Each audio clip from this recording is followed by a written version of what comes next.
Well, good evening all. मैं sanitation Zydus hospital Ahmedabad से आप सबका आज फेसबुक लाइव सेशन पे स्वागत करता हूँ। दोस्तों, हमने बहुत सारे टॉपिक्स पे बात की है। हम लोग ने कार्डियोलॉजी, हम लोग ने न्यूरोलॉजी, हम लोग ने गैस्ट्रोलॉजी, सब पे बात किया है। लेकिन एक जो बात है, जो हम बात करते हैं छोटे बच्चों के लिए, पीडियाट्रिक्स डिपार्टमेंट जिसकी हम बात करते हैं, तो हम बात करेंगे बच्चों में दस्त आज आम इतना क्यों हो गया है। How common is diarrhoea in children. तो हमारे साथ जुड़ चुके हैं डॉक्टर अंकित मेहता, जायडस हॉस्पिटल अहमदाबाद से, क्रिटिकल केयर स्पेशलिस्ट पीडियाट्रिक्स, जो आज हमसे सवाल और जवाब दोनों डायरिया के बारे में अच्छी तरह से समझेंगे। So welcome doctor Ankit Mehta to the Facebook live session. Thank you Steny, thank you. Sir, time waste नहीं करते हैं और हम हमारा जो प्रश्न और आंसर्स का जो सिलसिला है वो स्टार्ट करते हैं। तो सर, पहला क्वेश्चन मेरा आपसे यही है कि how common is diarrhoea in children. बच्चों में डायरिया इतना आम क्यों हो गया है, कितना आम हो गया है? सो स्टेनी, डायरिया मतलब सबसे पहली चीज तो लोगों को समझना है कि डायरिया का मतलब क्या होता है। मेरी आवाज अच्छे से आ रही है आपको? Yes sir. राइट जी। तो डायरिया का मतलब होता है कि या तो आप जिस प्रकार की बॉडी की जो कंसिस्टेंसी जिसे हम बोलते हैं, लाइक एक होती है सॉफ्ट होती है, एक हार्ड होती है, एक नॉर्मल आती है, अगर वो पतली होने लगे या फिर वो ज्यादा बार होने लगे तो इसका मतलब है दोनों में से कोई भी चीज हो तो उसे हम डायरिया बोल सकते हैं। करेक्ट। एंड डायरिया जो है वो 5 साल से छोटे बच्चों में खासा कॉमन है, बहुत कॉमन है। इनफैक्ट अगर हम वर्ल्ड में देखें तो सबसे ज्यादा कॉमन कॉज 5 साल से छोटे बच्चों का गुजर जाने का सबसे पहला कॉज डायरिया है और दूसरा निमोनिया है, अगर हम लास्ट 10 साल की रिपोर्ट्स देखें तो। यानी डायरिया डेफिनेटली बहुत कॉमन है। करेक्ट। तभी इसीलिए इतना सारा उसके कारण डेथ भी हो जाता है। सो डायरिया नॉर्मली बच्चों में इसलिए कॉमन है क्योंकि ऑब्वियसली बच्चे जो होते हैं वो एक तो चीजों को एक्सप्लोर बहुत करते हैं, यानी बहुत सारी चीजों को वो मुंह में डालते हैं, बार बार वो अपने हाथों को भी मुंह में डालते हैं। करेक्ट। उनका जो इम्यून सिस्टम होता है वो हर चीज को नई तरीके से देखता है, यानी उनके लिए हर वायरस हर बैक्टीरिया नया है, और वो जब भी उनके सामने आते हैं तो डेफिनेटली उससे वो जूझते हैं, एक प्रकार से उससे बीमार होते हैं, और उसके बाद फिर वो उससे निकल के आते हैं, तब उससे वो इम्यूनिटी डेवलप करते हैं। और आपको सबको पता है कि दुनिया के अंदर हजारों वायरसेस हैं, बहुत सारे बैक्टीरिया हैं, और जो बच्चों को डेफिनेटली इन्फेक्ट कर सकते हैं। तीसरा दुख की बात यह है कि आजकल बहुत सारे बच्चे नॉर्मली कई बार बाहर का भी खाते हैं, पैकेट फूड भी खाते हैं, तो उनके कारण भी कई बार it can cause lot of diarrhoea. भले वो बहुत ज्यादा हाइजीनिक हो, हमें लगता है वो हाइजीनिक है क्योंकि पैकेट में है, कोई अच्छे बड़े प्रोडक्ट से बने हुए हैं, पर फिर भी कॉमनली हमने उनसे देखा है कि कुछ चीजें जो हैं, जैसे चिप्स हो गई, पॉपकॉर्न्स हो गए, इवन सोया स्टिक्स हो गई, इवन डायरिया जो कि आइसक्रीम से बहुत कॉमन है। करेक्ट। लोगों को लगता है आइसक्रीम बहुत सेफ है, लेकिन आइसक्रीम जो होती है उसके अंदर भी कई बार ऐसे कीटाणु हो सकते हैं जो इवन पॉस्चराइजेशन के बाद भी शायद ना मरे या कंटेमिनेट हो जाए। करेक्ट। ये चीजें कॉमन है। तीसरा, डायरिया इसलिए कॉमन है क्योंकि आजकल एलर्जीज भी बढ़ गई हैं, और कई बार हम जब बार बार डायरिया हो रहे होते हैं तब हम कभी सोचते ही नहीं है कि क्या इसको कोई चीज से एलर्जी से भी हो सकती है। जैसे बहुत सारे बेल्ट के अंदर गेहूं की एलर्जी भी बहुत कॉमन होती है, गेहूं की एलर्जी जिसे हम बहुत कॉमनली सीलियाक डिजीज बोलते हैं। करेक्ट। उसके कारण भी बच्चे को बार बार डायरिया हो सकता है। यानी डायरिया जो है ना, एक प्रकार से यू हैव टू अंडरस्टैंड कि उसके बहुत सारे कॉज हो सकते हैं। एंड यहाँ पे जस्ट मैं ऐड करूंगा कि लोगों को लगता है हर बार डायरिया हुआ तो हमने वही 2-3 चीजें यूज करी और सोचा कि ठीक हो जाएगा, लेकिन हम कभी ये नहीं सोचते कि उसका कारण क्या हो सकता है। और इसीलिए हम आगे बात करेंगे कि कौन से डायरिया में माँ बाप को बहुत ज्यादा चिंता करनी चाहिए कि नहीं ये यूजुअल नहीं है, कुछ ना कुछ गड़बड़ तो है। एट द सेम टाइम मैं ये भी बोलूंगा कि साल में इंडियन बच्चों को 5 साल की उम्र तक 3 बार से 4 बार तक डायरिया होना बहुत कॉमन है, ये भी याद रखें। ओके। सर, ये जो पहला हमारा क्वेश्चन था आपने बहुत ही अच्छी तरह समझाया, 3 पेजेस में आपने समझाया कि क्या करने से डायरिया होता है, फास्ट फूड खाने से होता है, आइसक्रीम के वजह से भी होता है। तो शायद ज्यादातर लोगों को ये सारी पता नहीं था, तो या आई थिंक हमारे व्यूअर्स को ज्यादा अभी इस पे लाइट मिलेगी कि डायरिया आइसक्रीम खाने से भी हो सकता है क्योंकि इसमें बहुत सारे बैक्टीरिया होते हैं। ये तो रही सर बात अपनी डायरिया की। तो अब दूसरी अगर बात करने जाओ तो सर, इन डायरिया के कारण क्या क्या होता है, व्हाट आर दी कॉजेस, इनके कारण क्या हो सकते हैं डायरिया के बच्चों में? सो मैंने ऑलरेडी बात किया आपसे, कॉमनेस्ट डायरिया बच्चों के अंदर इन्फेक्शन के कारण होता है। एंड वो इन्फेक्शन भी कॉमनली 2 साल से छोटे बच्चों में ज्यादातर वायरस से होता है, राइट। और रोटा वायरस करके एक वायरस है और एक नोरो वायरस करके एक वायरस है, जो कि सबसे ज्यादा कॉमनली 2 साल से छोटे बच्चों को डायरिया करते हैं, और वो डायरिया 10 से 20 बार 30 बार भी करा सकते हैं दिन में, जिसके कारण बच्चे को पानी की कमी हो जाने के कारण कई बार हॉस्पिटल में भी एडमिट करने की जरूरत पड़ सकती है। एक यानी कॉमनेस्ट कारण होगा वायरसेस। सेकेंड कॉमन कारण होता है बैक्टीरिया, राइट। ये 2 कॉमन सबसे ज्यादा कारण है। ऑलरेडी मैं आपको बोल चुका हूं, कुछ एलर्जीज कॉमन है, फूड पॉइजनिंग कॉमन है। फूड पॉइजनिंग आप जानते हैं, सलाद से आ सकती है, फास्ट फूड से आ सकती है, आइसक्रीम से आ सकती है, इन सब से आ सकती है, कई बार पानी पूरी से आ सकती है। हालांकि इतने छोटे बच्चे यूजुअली कम पसंद करते हैं, पर एक बार 4-5 साल की उम्र में उन्हें खाना खिलाना चालू करे तो वो बहुत पसंद करते हैं उसे भी, राइट। ये कॉमन चीजें। अच्छा, अब जो अनकॉमन चीजें लेकिन जो हमारी प्रैक्टिस में कॉमन है वो मैं खास बता दूं लोगों को। कई बार सिर्फ अपेंडिसाइटिस यानी बुखार हो रहा है, डायरिया हो रहा है, पेट दर्द हो रहा है, और लोग सोचते हैं सिंपल डायरिया है, पता चलता है बाद में कि अपेंडिक्स का दर्द है, करेक्ट। पेशाब में दर्द है, पेशाब में जलन है, पेट दुख रहा है, डायरिया हो रहा है, साथ में बुखार है, पता चल रहा है उसको यूरिनरी ट्रैक्ट इन्फेक्शन है। तो प्लीज ये समझिए कि डायरिया हर बार पेट से नहीं आता, कई बार पेट के बाहर की बीमारी भी डायरिया कर सकती है, और हमें लगता है कि नहीं भाई ये तो डायरिया है, करेक्ट।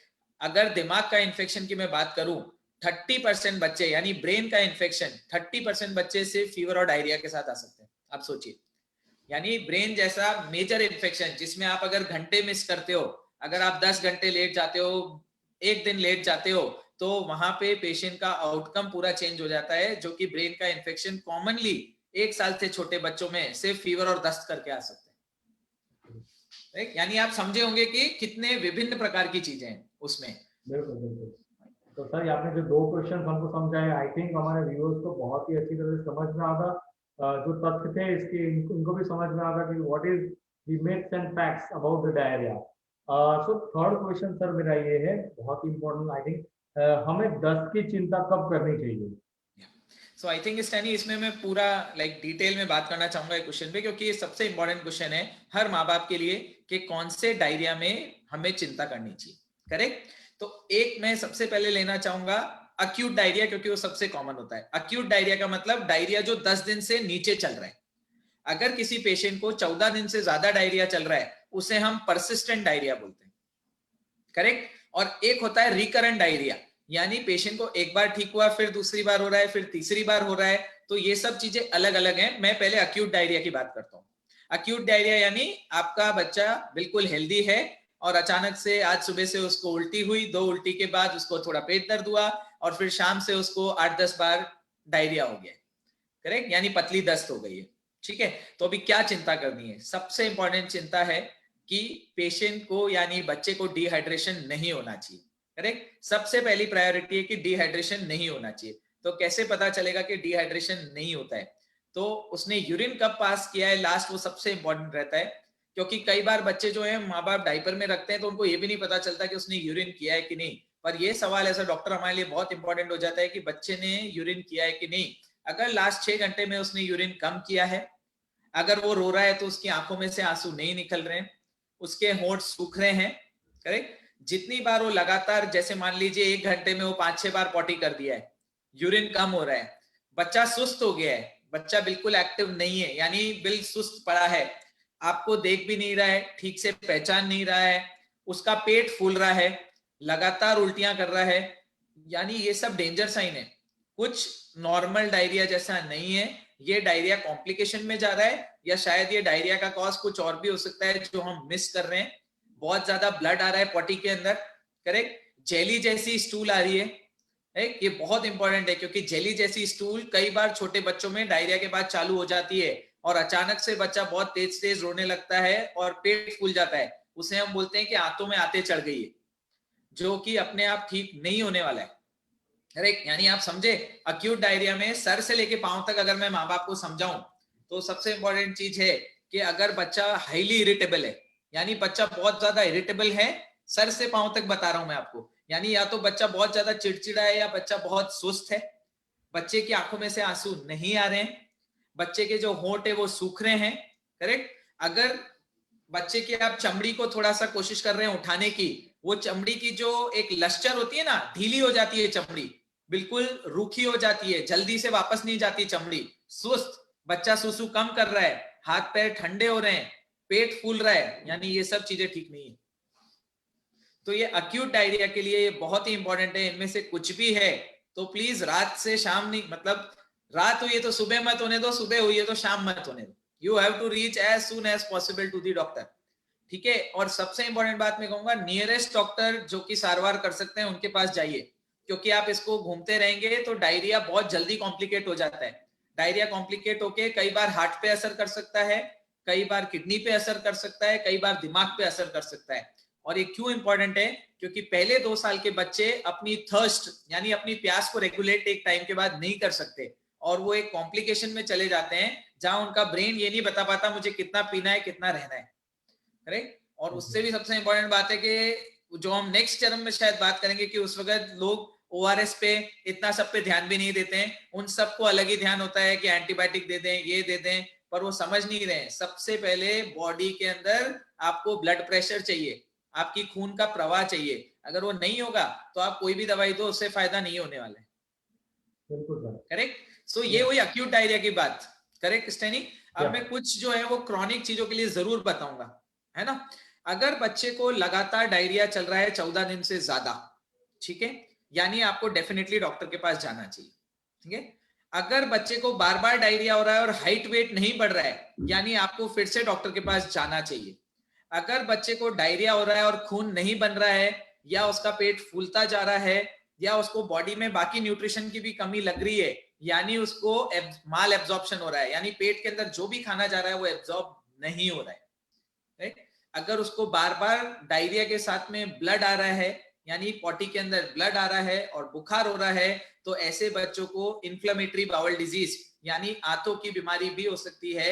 एंड पिछले साल अंदाजन हमने ऐसे 15 नए केस सिर्फ जाइडस हॉस्पिटल में देखे हैं, 5 साल से छोटे, जिनको इस प्रकार की बीमारी होती है, राइट। सो यानी, और एक और चीज, अगर पॉटी की जगह बार बार रैशेस हो रहे हैं डायरिया के साथ में, और हम कुछ भी देते हैं तो बच्चे को ज्यादा उल्टियां हो रही हैं, स्पेशली मिल्क प्रोडक्ट या लैक्टोज के प्रोडक्ट, तो कई बार बच्चों को रेयर एलर्जीज, लैक्टोज इंटॉलरेंस, गेहूं की एलर्जी, अलग अलग प्रकार के इस प्रकार के सिम्टम्स में भी आ सकते हैं।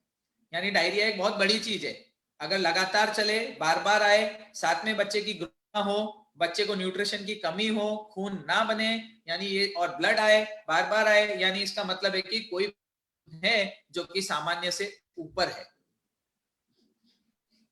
बिल्कुल सर, आपने जो ये क्रॉनिक, जो एक्यूट और क्रॉनिक के बारे में हमको डायरेक्ट के बारे में समझाया, तो आई थिंक कुछ कुछ लोगों को जो मिथ में जी रहे थे कि भाई डायरिया में ऐसा ऐसा घर के नुस्खे करने चाहिए, तो आई होप कि अगर वो ना करे तो ही बेटर है, क्योंकि डॉक्टर के पास उनको लेके जाए, उनका अच्छा सा इलाज करे।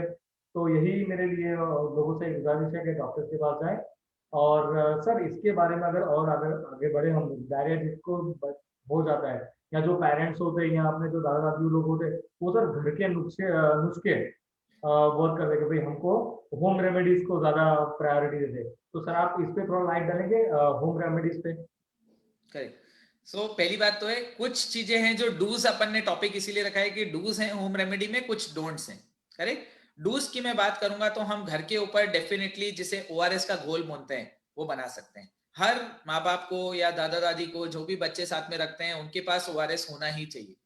2 प्रकार के ओआरएस आते हैं, एक ओआरएस पैकेट में आता है जो आपको बनाना होता है, जो प्रॉपर इंस्ट्रक्शन से बनना चाहिए, क्योंकि ओआरएस के पैकेट पे क्लियरली लिखा होता है वो 200 ml के लिए है या वो 1 लीटर के लिए है। कई बार छोटे वाले पैकेट जो है वो 200 ml के लिए भी आते हैं, अगर उसे आप 1 लीटर के पानी में डाल दोगे तो बच्चे को सिर्फ आप प्योर पानी पिला रहे हो। और ये याद रखना, प्योर पानी पिलाने का कोई फायदा नहीं होगा, क्योंकि डायरिया में सोडियम और पोटेशियम बॉडी से निकलता जाता है।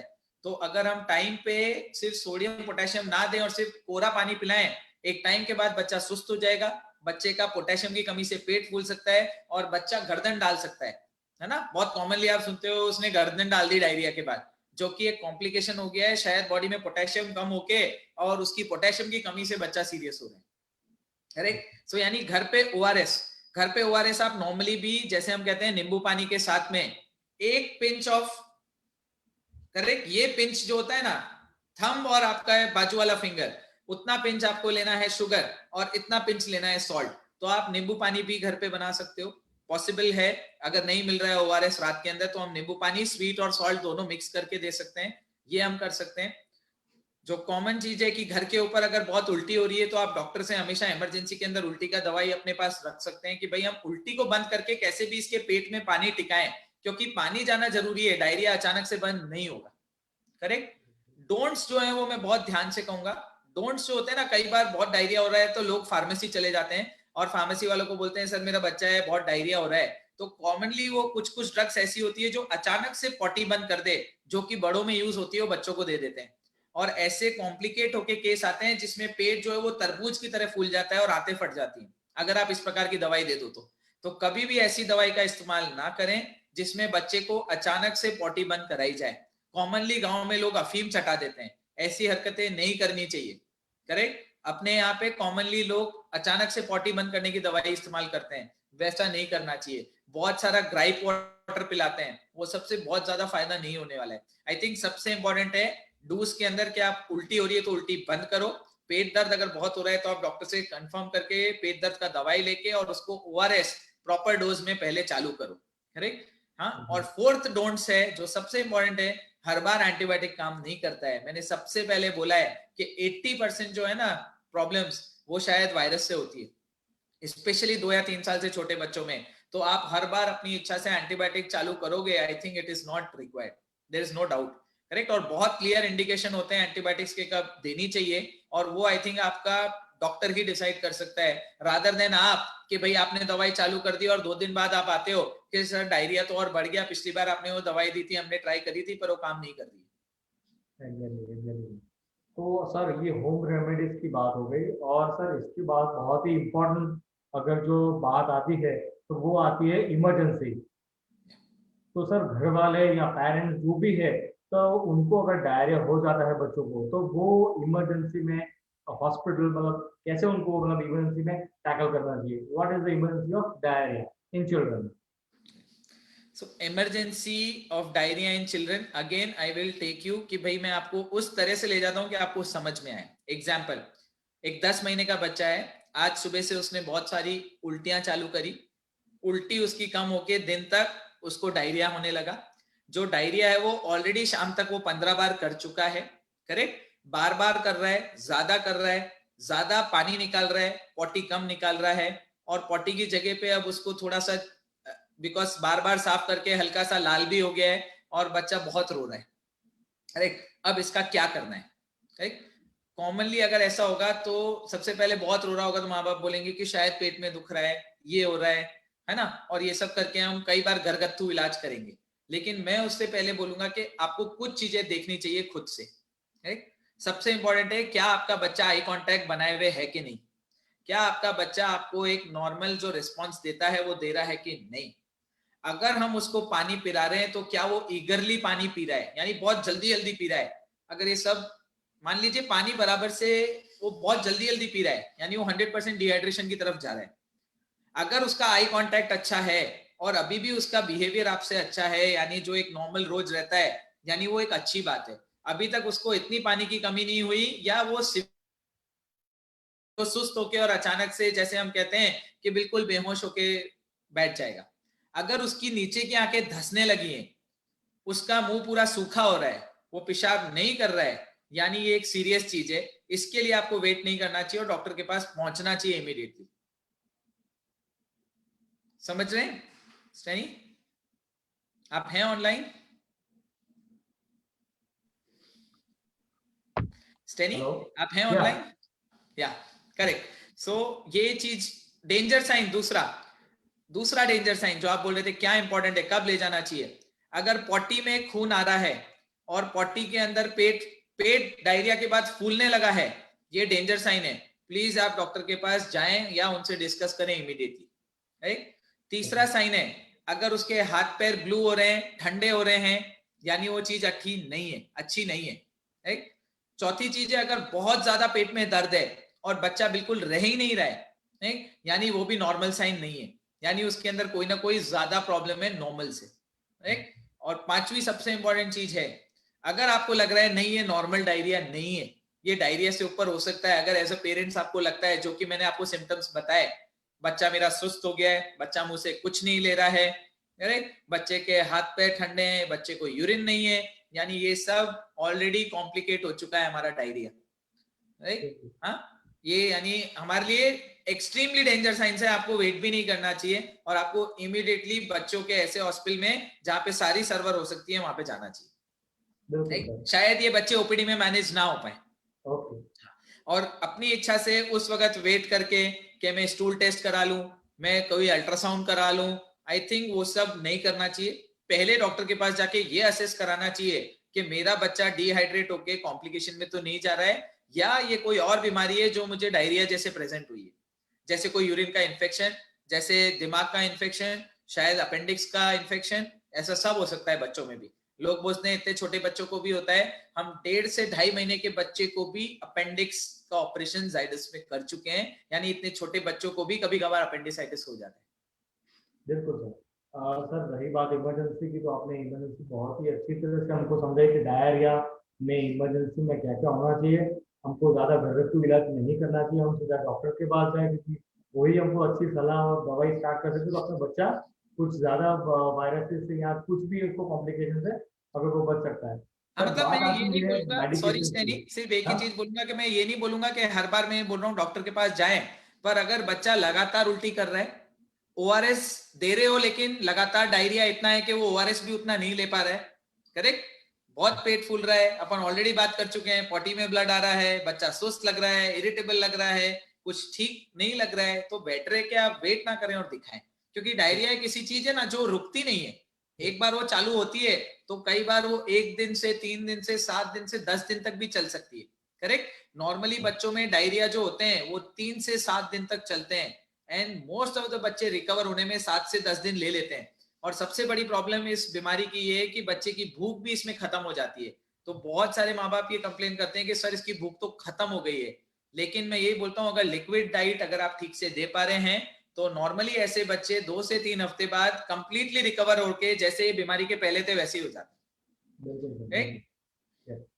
सर रही बात अपने इमरजेंसी की बात आपने बता दी, तो उसके बाद सर अगर मेडिकेशंस की हम लोग बात करें, तो मेडिकेशंस में जो पेरेंट्स होते हैं वो घर पे कौन से मेडिकेशंस वो रख सकते हैं या चालू कर सकते हैं जब ऐसे बच्चों को दस्त हो जाता है। तो सर कुछ मेडिकेशंस आप लाइट डालेंगे इसमें? करेक्ट, कुछ मेडिकेशन हमने ऑलरेडी बात करी, आई थिंक वो अपने पीडियाट्रिशियन से डिस्कस करके हर बार एक तो डोज अपने बच्चे के लिए लिखवा के रख सकते हैं। जब भी कॉमनली लोग तो विजिट के लिए जाते ही हैं, हर 2 महीने 3 महीने में तो पीडियाट्रिशियन के पास ऑलमोस्ट एवरी पेरेंट गोज, तो एक उल्टी की दवाई 100% उनको लिखवानी चाहिए। दूसरी है कि पेट दर्द की दवाई उनके पास होनी चाहिए। ओआरएस के घोल के पैकेट्स वो अपने घर पे रख सकते हैं, या इवन ओआरएस के आजकल बने बनाए टेट्रा पैकेट्स आते हैं वो घर में रख सकते हैं। और अगर उनके डॉक्टर्स प्रिस्क्राइब करना चाहते हैं या घर पे रखते हैं, कई बार हम लोग इवन प्रोबायोटिक्स भी, यानी एक दवा होती है जिससे डायरिया जो होता है, मान लो अगर 4 दिन चलना है तो शायद 3 दिन चले या 2 दिन चले, तो उसे हम प्रोबायोटिक्स करके कहते हैं, यानी वो अच्छे बैक्टीरिया होते हैं, वो भी कई बार हम लोग प्रिस्क्राइब करते हैं। पर self medication with antibiotics I will not tell कि भाई ये करना चाहिए, क्योंकि हर बार नहीं जरूरत होती है, और हर बार आप कुछ 2-3 दवाइयां चालू करके खुद से और सोचे कि ठीक हो जाएगा, आई थिंक वो ठीक नहीं है, क्योंकि हर डायरिया सेम नहीं होता। एटलीस्ट इससे ये तो आपको समझ आ गया होगा कि not every diarrhoea is same. And रही बात इसमें जी, एक चीज मैं बोलना चाहूंगा, कुछ लोग अपनी इच्छा से बच्चे को ऐसा बोलते हैं कि भाई ये बहुत ज्यादा डायरिया कर रहा है तो आप इसको मुंह से देना भी बंद कर दो, वो सबसे बड़ा हानि हो सकता है, करेक्ट। कुछ लोग सोचते हैं कि मैं मुंह से देता हूं और वैसे ही निकाल देता है तो फायदा क्या है। अगर आप ऐसा करोगे तो बच्चे का सबसे पहले इंपॉर्टेंट जो बॉडी में ग्लूकोज जा रहा है, जो थोड़ा बहुत उसका मेंटेन हो रहा है, जो सॉल्ट जा रहे हैं, यानी जो इलेक्ट्रोलाइट सोडियम पोटेशियम आप खाने में डाल रहे हो या ओआरएस में दे रहे हो, वो सब बॉडी को चलाने के लिए जरूरी है, क्योंकि आप कॉन्स्टेंटली लॉस कर रहे हो। अगर आप लॉस करती हुई चीज को रिप्लेस नहीं करोगे तो बच्चा डेफिनेटली और सीरियस हो सकता है। सो इस मेंटेलिटी से दूर चले जाइए कि भाई मुझे खाना नहीं देना है क्योंकि ये डायरिया बहुत हो रहा है। कॉमनली पहले 2-3 दिन में लोग इवन दूध भी बंद कर देते हैं, वो ठीक नहीं है। हर डायरिया में दूध बंद करने की जरूरत नहीं है, बहुत कम ऐसे डायरिया होते हैं जिसमें इमीडिएटली दूध बंद करने की जरूरत है, राइट। तो ये सब चीजें बहुत जरूरी हैं। Exactly sir. सर आज हमने बात किया कि डायरिया बच्चों में इतना आम क्यों हो गया है, हमको डायरिया की चिंता कब करनी चाहिए, उनके कारण, उनके कॉजेज, होम रेमेडीज, इमरजेंसीज। तो sir last but not the least, आप हमारे व्यूअर्स से कोई टेक होम मैसेज क्या देना चाहेंगे? हाँ, उससे पहले मैं और 2-3 चीजों पे जस्ट एक नजर डालना चाहूंगा। एक लैक्टोज इंटॉलरेंस होता है डायरिया में। नॉर्मली डायरिया जब होता है तो बच्चे की जो परत होती है अंदर इंटेस्टाइन की, आंतों की, वो छिल जाती है। तो छिल जाने के बाद उसकी जो कैपेसिटी होती है लैक्टोज को एब्जॉर्ब करने की, वो बहुत कम हो जाती है।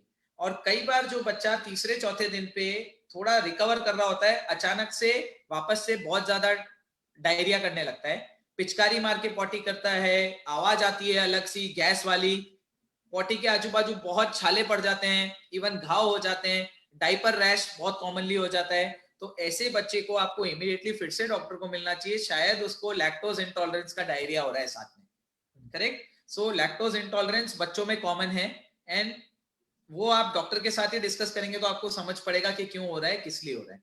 दूसरा चीज है, बहुत कॉमनली जो बच्चों की ग्रोथ नहीं हो रही है और ऑन एंड ऑफ डायरिया चल रहा है, प्लीज उसको ऐसे ही वेट एंड वॉच ना करें, उसको जाके प्रॉपर वर्कअप कराएं। ठीक? तीसरा चीज मैं बोलना चाहूंगा कि जंक फूड, स्पेशली बहुत सारे सोया स्टेक्स, चिप्स, ये सब ठीक नहीं है। इवन जो केक्स होते हैं उनके क्रीम, ये सब चीजें बहुत कॉमनली फूड पॉइजनिंग करती हैं। या इवन सैलेड्स, ये सब अगर हमने ठीक से क्लीन नहीं किए हैं, फ्रूट्स ठीक से क्लीन नहीं किए हैं, तो अगर इन सब से हमारे बच्चों को बहुत कॉमनली फूड पॉइजनिंग बार डायरिया हो सकता है। तो आप उसको भी प्लीज ध्यान रखिए, क्योंकि सबको पता है एक बार जब डायरिया होता है ना, तो एवरीवन बिकम्स बहुत परेशान, राइट? और हर बार पॉटी देख के और परेशान होने का, कि नॉर्मल बच्चे में भी लोग पॉटी को देख देख के परेशान होते हैं। आज रेड, आज ग्रीन आ गई, आज थोड़ी ज्यादा येलो आई, आज कम येलो आई। पहले एक साल में पॉटी के कलर चेंजेस कॉमन है। अगर आपका बच्चा हेल्दी है, हैप्पी है, ग्रोथ अच्छा हो रहा है, तो चिंता नहीं करें। करेक्ट?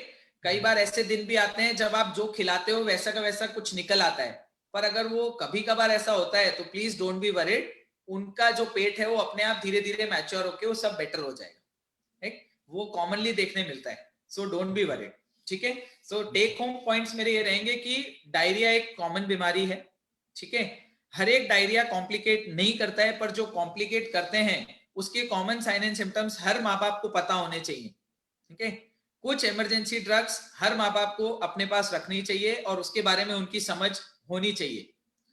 और जो लंबे डायरिया चलते हैं या जो लगते डायरिया जैसे हैं और बच्चा उसमें अनयूजुअल लगता है, आई थिंक उसमें आपको सुबह से शाम नहीं करनी है या शाम से अगली सुबह नहीं करनी है। आपको जाके इमरजेंसी में जो भी आपके पीडियाट्रिशियंस अवेलेबल हैं उनको जरूर दिखाना चाहिए। ये मेरा बहुत क्लियर मैसेज होगा, क्योंकि still I am telling diarrhoea is the commonest cause where बच्चा सीरियस हो सकता है। ठीक है? वो आज भी सबसे कॉमन कॉज है बच्चे को सीरियस करके कॉम्प्लिकेट करने के लिए। और एक बार डायरिया जब कॉम्प्लिकेट होने लगता है, इवन अच्छे से अच्छे हॉस्पिटल के लिए उसे मैनेज करना थोड़ा डिफिकल्ट हो जाता है। ओके, तो दैट्स वेरी फैंटास्टिक सर, जो आपने ये हमको टेक होम मैसेज किया डायरेक्ट के बारे में, तो बहुत ही अच्छा लगा। आई थिंक हमारे व्यूअर्स को बहुत ही सेशन अच्छा लगा होगा।